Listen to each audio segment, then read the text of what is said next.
This is Honda's newest generator. It's their EU2200i. Now it might look like the old one, but they've added completely new features. You can now run this thing over Bluetooth using your smartphone. You can even control the generator. But additionally, they've added a safety system with carbon monoxide detection. But I was really concerned that a safety system like this could make your generator stop working when you need it the most. So I put this thing through a series of tests and did a complete review to help you decide if this generator is worth the upgrade.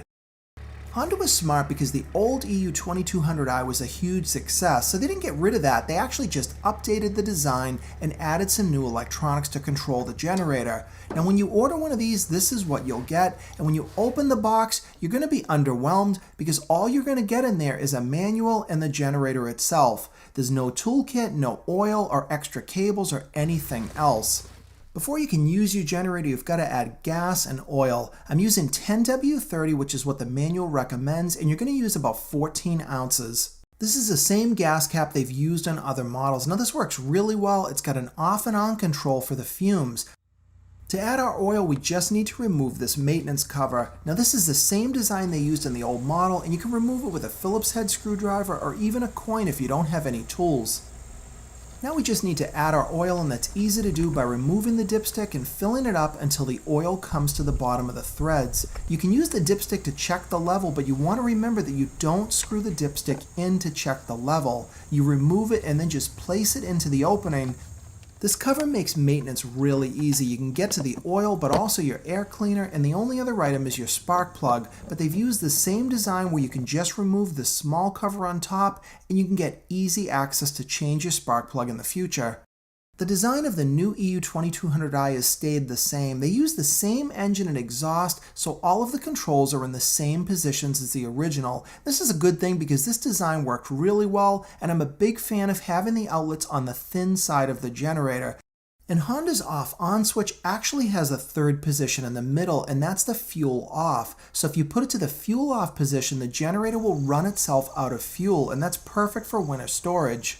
The control panel is where everything is brand new, and they finally put a weatherproof cover over the two 20 amp outlets. But this thing's even smarter. They've got two little magnets in this cover so that when you fold it closed, it actually will hold itself shut. And you've still got an eco throttle switch, so when you put that on, the generator will rev down to only supply the amount of power that it needs. That can save you gas and bring the noise level of the generator down. And you've still got your parallel operation outlets, and you use these to connect two of these generators together so that you can double the output.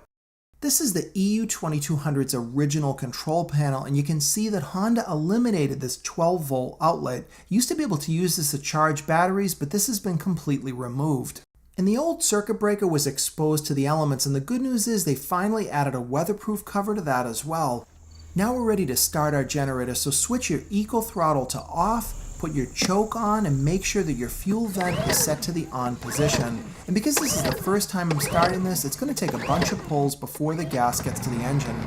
This is one of the quietest generators on the market, and it's 57 decibels when it's running at full speed. And now for the best part, I want to see what this app can do. So you want to go to your app store and download the Honda My Generator app. And once it's installed, you're going to get this. This is the longest list of terms and conditions I've ever seen. Look at how far I have to scroll down, and you can't go any further until you finally can hit the accept button at the bottom. Once you're in, you're going to select the model that you've got, and I've got an EU2200i. Now this app is pretty advanced. It actually brings up your camera, and you're going to take a picture of the serial number on your generator, and it'll scan the QR code.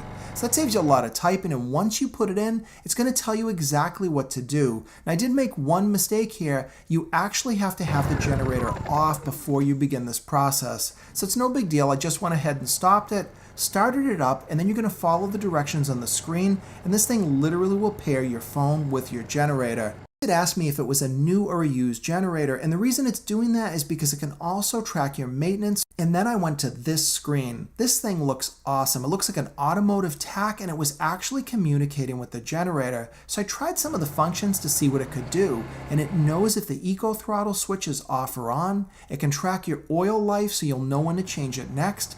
But then it had this. It said if I held this button down, it would actually stop the generator. So I pushed it, it flashed the screen red, and it actually shut the generator off. Now that switch is still in the on position, but this could be really handy. Now to restart it, of course, you do have to use the pull starter, but if you had this app with one of the newer models like the 7000 that had electric start, you could actually start and stop the generator. This app had a lot more functionality than I expected. You can actually name your generator, which can be handy if you have more than one, and it has a bunch of other functions here, but some of these things like passwords won't work because that only will work on a generator with electric start.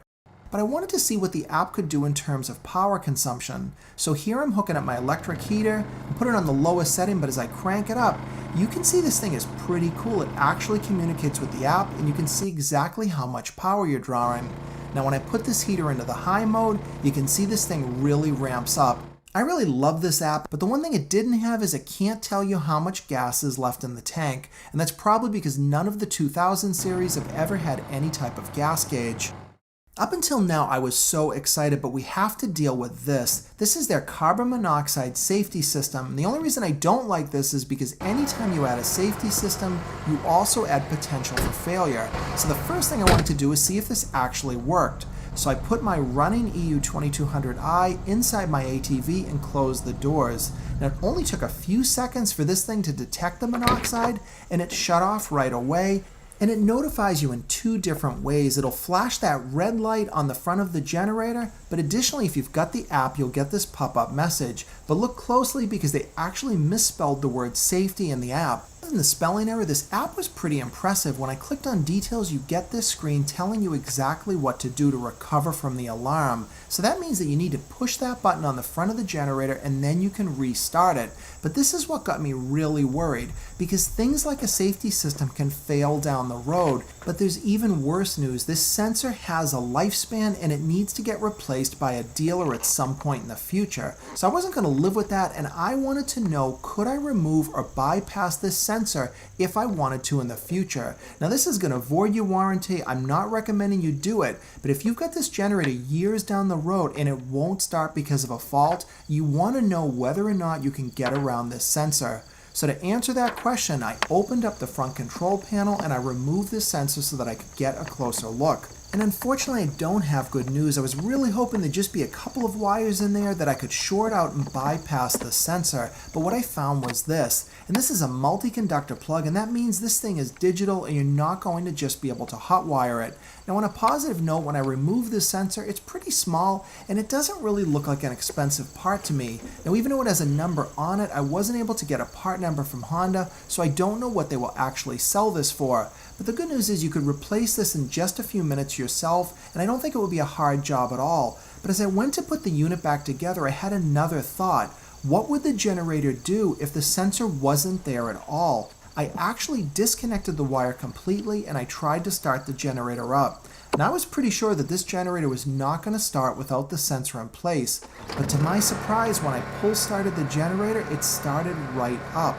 So that means I was able to run the generator with no sensor at all. Now I'm not recommending that you ever bypass a safety system. I did this just as an experiment to see what the generator would do.